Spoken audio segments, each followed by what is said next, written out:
Welcome to Trending Update USA, I'm Stefan. Today, we're not just talking about tennis, we're talking about something much bigger. What happens when an athlete's image becomes a battlefield for identity, culture, and public expectation? And how far is too far when fans step in to defend their favorite star? Because right now, Coco Gauff is at the center of a conversation that goes way beyond the court. Let's start with what actually happened. Recently, Coco Gauff appeared in a new photo shoot that quickly went viral online. The images were polished, stylish, and clearly designed to present her as more than just an athlete. They positioned her as a cultural figure, a young global icon. But instead of universal praise, the photos sparked a wave of criticism across social media. Some users questioned how she was being portrayed, raising concerns about black representation, and whether the styling aligned with or diluted her identity. Then things escalated. As criticism grew louder, fans rushed to defend her. Among those reactions, one comment stood out, and shocked many. A fan wrote that Coco Gauff should be allowed to shoot people. Clearly not as a literal statement, but as an exaggerated expression of frustration toward her critics. Still, the wording triggered intense debate. Was it just hyperbole? Or did it reflect something deeper about how aggressively fans now defend public figures? And that's where this story really begins. Because this isn't just about a photo shoot. It's about the pressure placed on modern athletes, especially young athletes, to represent more than themselves. Coco Gauff is only in her early 20s, yet she carries expectations that go far beyond tennis. She's not just expected to win matches. She's expected to inspire, to represent communities, to navigate cultural identity, and to do all of it perfectly, under constant public scrutiny. That's an enormous burden. In today's world, athletes are no longer just competitors. They are brands. They are symbols. And sometimes they become mirrors reflecting what society wants to see, or what it argues about. So when Gauff appears in a photo shoot, it's no longer just about fashion or aesthetics. It becomes a statement, whether she intends it or not.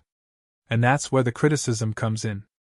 Some critics argued that the photos didn't fully embrace or highlight aspects of black identity in a way they expected. Others felt the conversation itself was unfair, that Gauff should be free to express herself however she chooses, without being boxed into anyone's definition of representation. And honestly, both sides raise important points. Representation does matter. Visibility matters.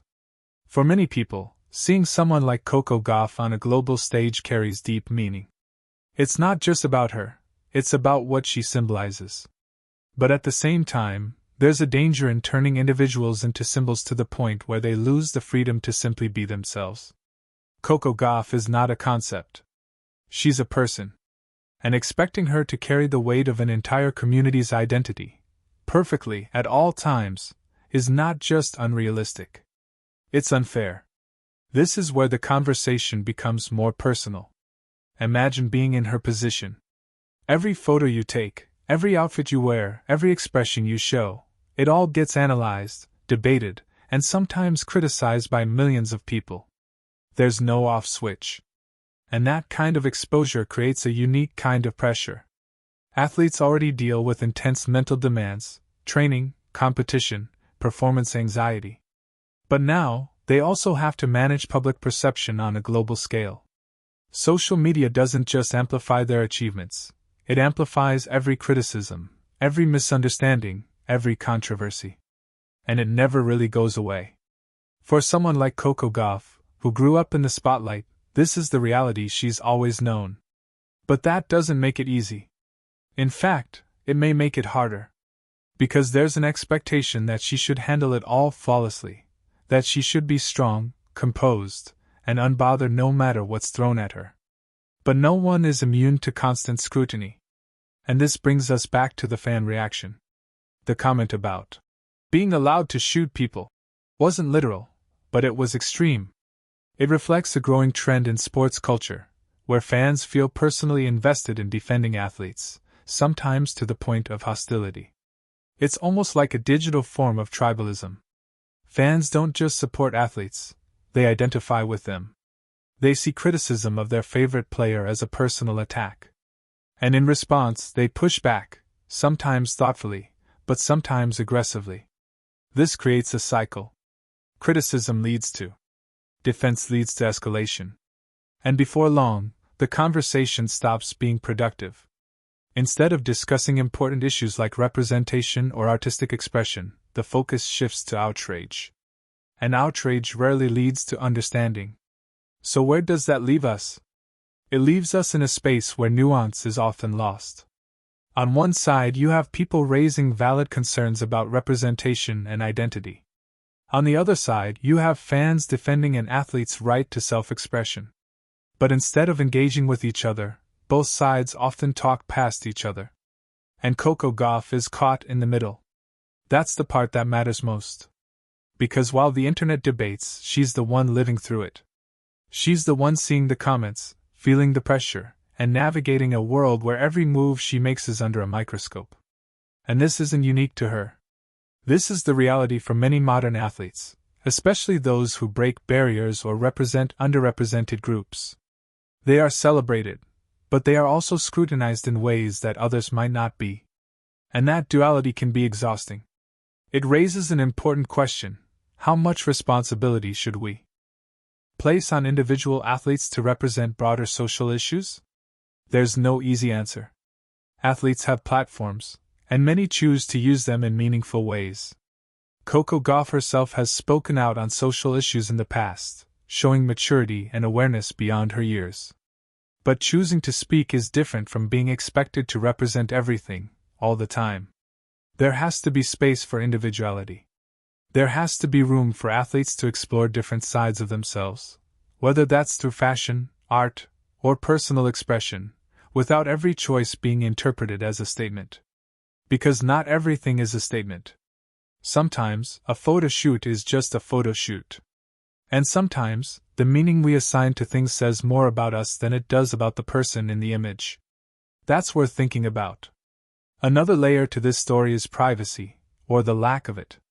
In the past, athletes had more separation between their public and private lives. Today, that line is almost completely gone. Social media has created a world where access is constant. Fans feel closer than ever to athletes. They see behind-the-scenes moments, personal thoughts, daily routines. But that closeness can blur boundaries. It creates a sense of ownership. And when people feel that level of connection, they also feel entitled to judge, critique, and even demand certain behaviors. That's a heavy price for visibility. For Coco Gauff, every public appearance becomes part of a larger narrative, one that she doesn't fully control. And that's the reality of modern fame. So what can we take away from all of this? First, we need to recognize the human side of athletes. It's easy to see them as symbols, brands, or public figures. But at the end of the day, they are individuals navigating complex pressures. Second, we need more thoughtful conversations. Criticism isn't inherently bad. Discussions about representation are important. But they need to be grounded in respect and understanding, not outrage or assumptions. And third, we need to rethink how we engage as fans. Support doesn't have to mean aggression. Doesn't have to mean escalation. It's possible to stand up for someone without fueling negativity. Because ultimately, the goal should be to create a space where athletes can thrive, not just perform. As for Coco Gauff, this moment will likely pass, just like many others in the fast-moving world of social media. But the underlying issues won't. Questions about identity, representation, and public expectation will continue to shape how we view athletes, and how they experience their own careers. And that's why this story matters. It's not just about one photo shoot. It's about the evolving relationship between athletes, fans, and society. It's about how we define representation, and who gets to define it. And it's about whether we can have these conversations in a way that actually moves us forward. Because if we can't, we risk turning every moment into a controversy, and every athlete into a target. And that's not good for anyone. Before we wrap up, I want to leave you with a few questions to think about. Do we expect too much from athletes when it comes to representing identity and culture? Where should the line be between public interest and personal freedom for athletes? And are fans helping the conversation, or making it more toxic? Let me know your thoughts. This is Trending Update USA, I'm Stefan, and I'll see you in the next one.